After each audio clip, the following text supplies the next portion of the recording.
നമ്മൾ കപ്പ് കിട്ടിയില്ല അല്ലെങ്കിൽ ടോപ്പ് 5 എത്തിയില്ല എന്നുണ്ടെങ്കിൽ പോലും കുറേ ആൾക്കാരുടെ മനസ്സിൽ അവർ രണ്ടുപേരും ഉണ്ട്. എപ്പോഴും എൻ്റെ ഹൃദയത്തിൽ അവർ രണ്ടുപേരും എപ്പോഴും ഉണ്ടാവും. എൻ്റെ 2 പെങ്ങന്മാരെ പോലെ തന്നെയാണ് അവർ, എൻ്റെ മക്കളെ പോലെ തന്നെയാണ്. ആത്മാർത്ഥമായിട്ട് തന്നെയാണ് എല്ലാവരെയും എൻ്റെ അകത്ത് സ്നേഹിച്ചതും എടുത്തേക്കെ. അവർക്ക് നല്ലൊരു കരിയർ ഉണ്ട്, രണ്ടുപേർക്കും നല്ല കരിയർ ഉണ്ട്. നന്നായിട്ട് സന്തോഷത്തോടെ അവർ ജീവിക്കും. അവർക്ക് എന്ത് ആവശ്യം ഉണ്ടെങ്കിലും, അവർക്ക് എന്ത് വിഷമത്തിലും സങ്കടത്തിലും സന്തോഷത്തിലും എല്ലായ്പ്പോഴും ഞാൻ അവരുടെ കൂടെ ഉണ്ടാവും. അപ്പോൾ എല്ലാവിധ ആശംസകളും. ഒരുപാട് നന്ദി. നിങ്ങൾ ഇന്നലെ മുതൽ ഇവിടെ ഉണ്ടെന്ന് അറിഞ്ഞു, ഇപ്പോഴാണ് കാണാൻ പറ്റിയത്. നിങ്ങളിപ്പോഴാണ് എല്ലാവർക്കും കാണാൻ സാധിച്ചത്. ഒത്തിരി സന്തോഷം. ഏറ്റവും അടുത്തൊരു കാര്യം, 2 കാര്യങ്ങൾ പറയാനുള്ളതെന്ന് വെച്ച് കഴിഞ്ഞാൽ, ഇന്നലെ ഞാനൊരു വീഡിയോ ഇട്ടിട്ടുണ്ടായിരുന്നു. ബിഗ് ബോസ് അവസാനിച്ചു. നിങ്ങൾക്കറിയാം, ഞാൻ കുറച്ച് സിനിമകളിലൊക്കെ അഭിനയിച്ച് ഇങ്ങനെ എൻ്റെ പ്രൊഫഷണൽ ആക്ടിങ് ആണ്.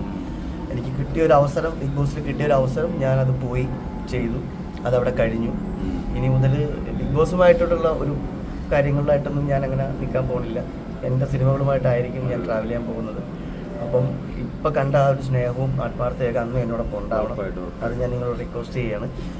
ബിഗ് ബോസിൽ വന്നിട്ട് ചെയ്തിട്ടുള്ള, അല്ലെങ്കിൽ ബിഗ് ബോസിൽ വന്നിട്ട് എൻ്റെ ഭാഗത്ത് നിന്നുണ്ടായിട്ടുള്ള എന്തെങ്കിലും വീഴ്ചകളുണ്ടെങ്കിൽ അത് എൻ്റെ ഗെയിമിൻ്റെ ഭാഗമായിട്ടോ അല്ലെങ്കിൽ ഞാൻ റിയലായിട്ട് നിന്നത് കൊണ്ടോ സംഭവിച്ചതാണ്. അല്ലാതെ ആരോടും വ്യക്തിപരമായ കാര്യങ്ങളൊന്നുമില്ല. എല്ലാവർക്കും നന്ദി. Thank you.